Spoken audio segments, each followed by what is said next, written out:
Asia کا رنگ دیکھنا ہو تو ٹیکساس کا شہر ہیوسٹن دیکھ لینا ہی کافی ہے۔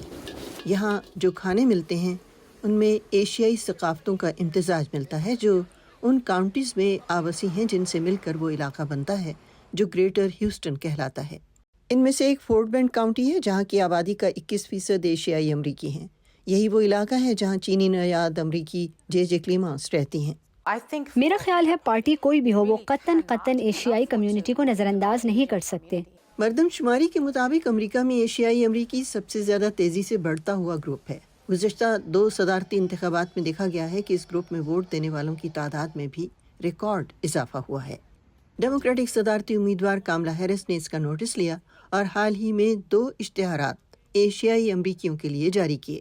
ایشیائی امریکیوں کی اکثریت خود کو ریپبلکن کے بجائے ڈیموکریٹ کہتی ہے۔ اس کی ایک وجہ یہ ہے کہ ایشیائی امریکی ووٹروں کی نصف سے زیادہ تعداد تارکین وطن ہیں۔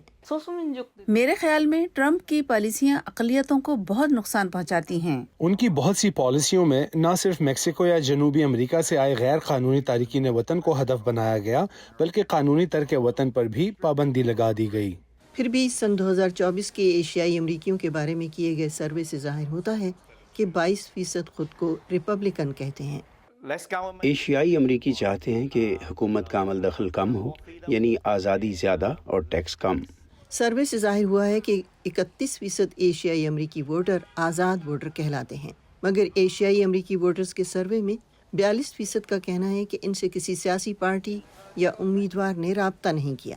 ڈینیل وانگ جو الیکشن کے مقامی دفتر میں کام کر چکے ہیں کہتے ہیں کہ اس کے لیے جزوی طور پر ایشیائی امریکی ووٹر ذمہ دار ہیں۔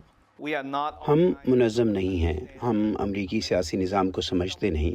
یہی وجہ ہے کہ ہم نہیں جانتے کہ ہم اپنی طاقت کیسے یکجا کر سکتے ہیں کہ مل کر کسی مشترکہ مقصد پر صرف کریں جو ہمارے پاس ہے ہی نہیں۔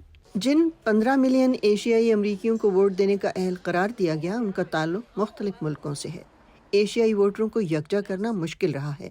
ایشیائی ووٹروں کو انتخابی مہم میں چندہ دینے کے لیے کہا جا رہا ہے اور یہ بھی ایک چیلنج رہا ہے۔ اسے وانگ نے اس وقت قریب سے دیکھا جب وہ شہر کی کونسل کی نشست کے لیے امیدوار تھے۔ ایشین کسی سیاسی مقصد کے لیے عطیات دینے کے عادی نہیں ہیں، وہ نہیں سمجھ سکتے کہ یہ کیسے کام کرتا ہے۔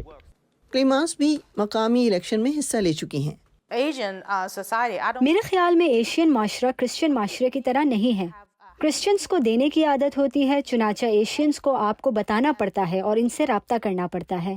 گزشتہ صدارتی انتخابات کے دوران لگ بھگ 60% ایشیائی امریکیوں نے ووٹ دیا تھا۔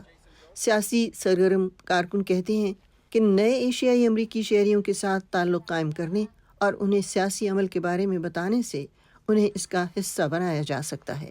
الزبتھ لی کی رپورٹ کے ساتھ مدثرہ منظر، وائس آف امریکہ۔